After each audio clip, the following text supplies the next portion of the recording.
In the dark expanse of the Andromeda cluster, where diplomacy often teetered on the edge of annihilation, an unusual document circulated through the Galactic Confederation. It was an unassuming manual, written in stark contrast to the cold, technical directives of other species. Titled "The Politer the Human, the Deadlier the Outcome." Survival Guide, it detailed humanity's behavior in critical situations, a guide written, surprisingly, not by humans, but by the terrified survivors of their encounters. The encounter Captain Threx of the Yulani trade fleet stood aboard his bridge, a screen glowing with the unsettling sight of a Terran starship. The vessel was sleek and unassuming, its hull a patchwork of battle scars and hasty repairs. It bore no insignia of power, no emblems of dominance, just a name painted in bold letters. Diplomatic Envoy. Threx's spines bristled. "Humans," he muttered. Beside him, his aide quivered. Should we engage, Captain? Their vessel appears unarmed." Threx snorted. "Unarmed? That's what they want us to think. Open a channel. Let's see how far their game of pleasantries goes." A hologram flickered to life, revealing a human in a tailored suit. His posture relaxed, his smile unnervingly warm. "Greetings," the human said, inclining his head in what Threx knew was a sign of respect. "I am Ambassador Julian Harper of the Terran Union. How delightful to make your acquaintance." Threx's instincts screamed at him. The excessive politeness was a hallmark of humanity, and if the guide was to be believed, it was a harbinger of doom. The pattern. Centuries ago, humanity had entered the galactic stage as an anomaly. They were neither the strongest nor the most technologically advanced, but what they lacked in raw power, they compensated for with adaptability and an unnerving knack for survival. Their politeness was their first line of defense, a soft smile that masked the storm brewing behind their eyes. Diplomacy with humans often started smoothly, but always seemed to spiral into chaos. Their ability to turn the other cheek made them seem harmless, even weak. But when the cheek-slapping didn't stop, humans shifted from negotiation to annihilation with surgical precision. A lesson in diplomacy. Ambassador Harper's voice was calm, almost musical. "We noticed your fleet approaching our mining colony in Sector 47B. I'm sure this is all a misunderstanding, yes?" Threx leaned forward, baring his teeth. "That territory is unclaimed. We are merely exercising our right to expansion." "Of course," Sir Harper replied, his smile unwavering, "and I respect your interpretation of the treaty. However, might I suggest a compromise?" Threx's spines twitched. Compromise. The word carried a weight he didn't trust. "We will not be deterred, human." Harper's expression didn't change, but there was a subtle shift in his posture. The warmth in his tone cooled, like a blade slipping from its sheath. "I see," Harper said softly. "Then I must politely insist that you reconsider." Threx laughed, a sharp guttural sound. "Or what, human? Your ship is outgunned." The ambassador's smile widened. Too wide, Threx thought. "Oh, Captain, I think you misunderstand. This isn't a negotiation. It's a warning." The aftermath. The Yulani fleet never stood a chance. The diplomatic envoy revealed hidden weaponry so advanced it bypassed their shields entirely. Within minutes, the once proud armada was reduced to debris, and Captain Threx found himself floating in the vacuum, his escape pod the only survivor. As he drifted, he clutched the battered survival guide to his chest, its pages fluttering in the dim emergency light. The final chapter glared at him, when a human says, with all due respect, "Run." Whispers of the aftermath.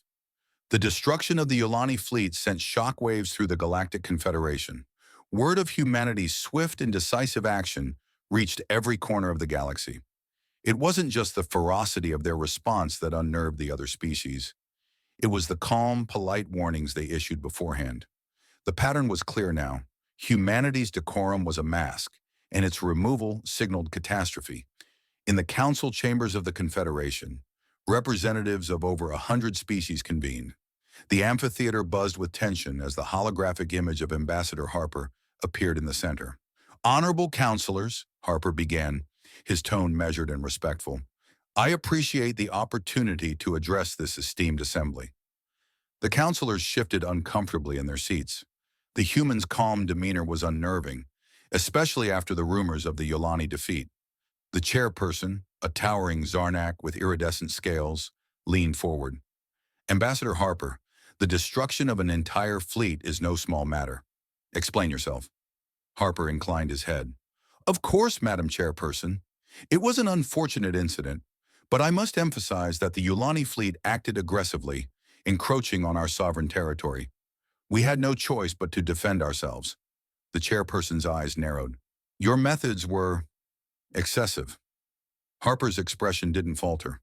With all due respect, Madam Chairperson, excessive force is subjective. We merely ensured the safety of our people. The chamber fell silent.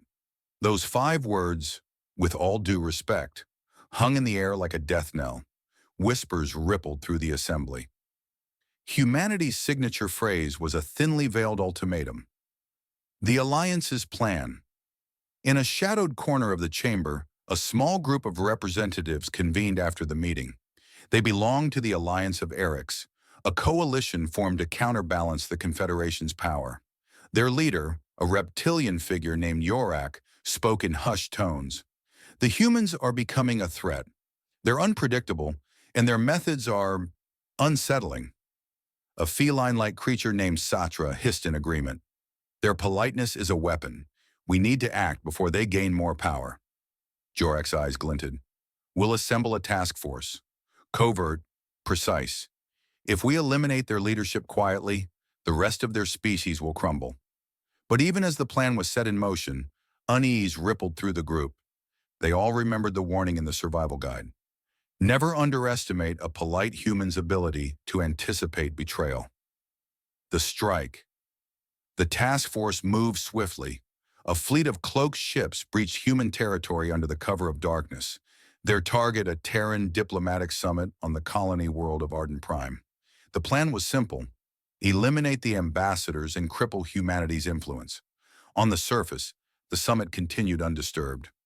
Ambassadors Harper and Elena Torres greeted delegates from neutral species, their charm disarming and their words soothing.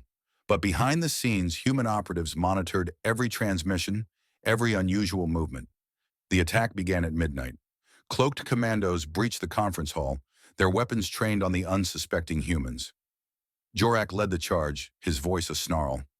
Your reign of manipulation ends here, humans. Harper, standing at the center of the room, raised his hands in surrender. Please, he said softly, let's discuss this rationally. Jorak laughed. Your words won't save you. But Harper's calm demeanor didn't change. He glanced at his watch. You're right. Words alone rarely suffice. A faint hum filled the air. Around the room, concealed turrets emerged from the walls, locking onto the intruders. From hidden entrances, human soldiers in advanced exosuits stormed in, their weapons glowing with unearthly energy. Jorak's confidence evaporated. How? We anticipated this, Harper replied. Politeness isn't weakness, my friend. It's a courtesy we extend until it's no longer deserved. The commandos didn't stand a chance. The humans' advanced tactics and superior weaponry decimated the attackers within minutes. Jorak was captured, along with the surviving members of his task force. A new chapter. The next day, the Confederation convened once more. This time, Ambassador Harper stood not as a negotiator, but as a victor. Let this be a lesson to all, he said, his tone firm but still polite. We desire peace, but make no mistake, any threat to our people will be met with unwavering resolve. The chamber erupted into hushed whispers. The survival guide's warning was clear now. Humanity's politeness wasn't a facade. It was a tool, honed and deadly, wielded with precision. The Confederation voted unanimously to grant humanity greater influence within its ranks, not out of respect, but out of fear. As Harper walked away from the podium, Elena Torres joined him. Think they got the message? Harper smirked. Oh, they'll behave, for now. But just in case, let's keep the guide circulating. It keeps them on edge. The two humans shared a knowing glance as they left the chamber. Behind them, the Galactic Confederation's representatives exchanged uneasy looks, clutching their copies of The Politer the Human, the Deadlier the Outcome. Survival Guide. It wasn't just a survival manual anymore. It was a warning and a reminder.